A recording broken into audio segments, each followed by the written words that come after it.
18 June দুপুর 12 ঘটিকায় পানিসাগর সমবায় সহ নিয়ামকের অফিসের কনফারেন্স হলে অনুষ্ঠিত হয় পানিসাগর প্রাথমিক কৃষি সমবায় সমিতি লিমিটেডের 69তম বার্ষিক সাধারণ সভা 2026। প্রদীপ প্রজ্বলনের মাধ্যমে সভা শুভ সূচনা করে ধর্মনগর বিধানসভার বিধায়ক তথা পানিসাগর কৃষি সমবায় সমিতি লিমিটেডের সদস্য জহর চক্রবর্তী সভাপতিত্ব করেন পানিসাগর কৃষি সমবায় সমিতি লিমিটেডের প্রেসিডেন্ট স্মৃতি রানী দত্ত। এছাড়া উপস্থিত ছিলেন পানিসাগর নগর পঞ্চায়েতের chairman Anuradha Das, vice chairman Dhananjay Debnath, Bilthai গ্রাম পঞ্চায়েতের প্রধান ঝিকি রানী গোস্বামী, প্রাথমিক সমবায় সমিতির ভারপ্রাপ্ত সহ নিয়ামক রমেন্দ্র দেববর্মা, পানিসাগর পেক্সের অডিট অফিসার জন্মজিৎ রায়, ত্রিপুরা রাজ্য সমবায় ব্যাংকের শাখা সঞ্চালক ডিংপুইয়া ডালং, সমবায় সমিতির বোর্ড অফ মেম্বার প্রদীপ কুমার নাথ ও রুবিয়া হালাম, সমবায় সমিতির ভাইস প্রেসিডেন্ট সুভাষ নাথ, অগ্নিপাশা গ্রাম পঞ্চায়েতের প্রধান স্মৃতি দাস, সমবায় সমিতি লিমিটেডের ম্যানেজার শঙ্কর দেবনাথ সহ অন্যান্য বিশিষ্টজনেরা। মঞ্চে উপস্থিত উদ্বোধক সহ অতিথিরা পানিসাগর কৃষি সমবায় সমিতি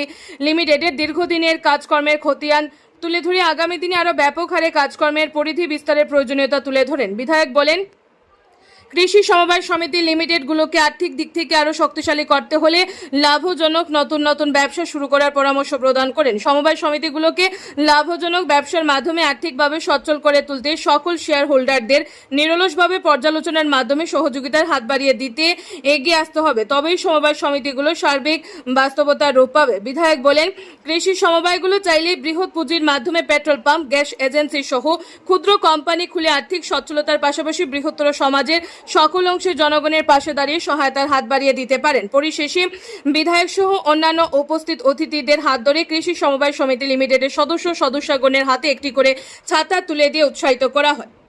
ব্যুরো রিপোর্ট, আর.এ. ধর্মনগর।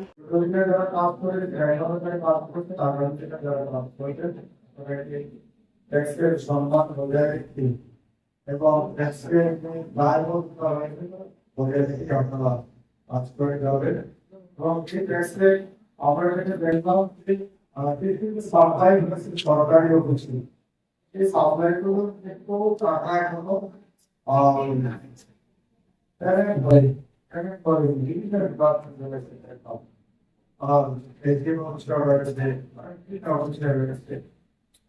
আমার রকম থাকলে সম্মানিত এগুলো কালেক্ট করা যায়। And that's excellent development in the development. আমাদের ইসলামের ব্যবসা ভালো সরকারি ডকুমেন্ট নিয়ে করা করে তার সাথে কানেক্ট করে দেওয়ার ব্যবস্থা করতে বলল।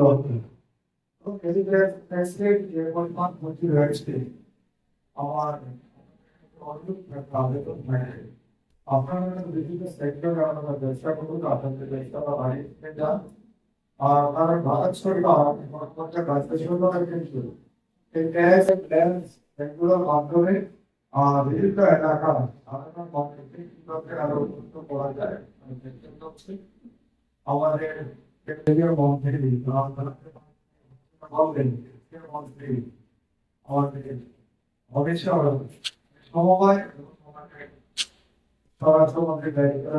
চাইছে সমবায়টাকে কিভাবে ভারতবর্ষের প্রত্যেকটা জায়গায় প্রত্যেকটা রাজ্যে প্রত্যেকটা প্রান্তে কিভাবে সাধারণ মানুষদের কাছে পৌঁছে দেওয়া যায় এবং সমবায়ের মাধ্যমে কিন্তু সাধারণ মানুষ উপকৃত হওয়ার অনেক সুযোগ রয়েছে এবং সমবায় কেন্দ্রগুলো কিন্তু বাজার থেকে অনেক কম দামে যেমন ক্রয় করতে পারে ঠিক সেইভাবে বিক্রয় করার সুযোগ রয়েছে। সরকারের কম হয় তাহলে পালন করতে পারে লিখতে পারে। আর কাজে এবং আমাদের রাজ্যে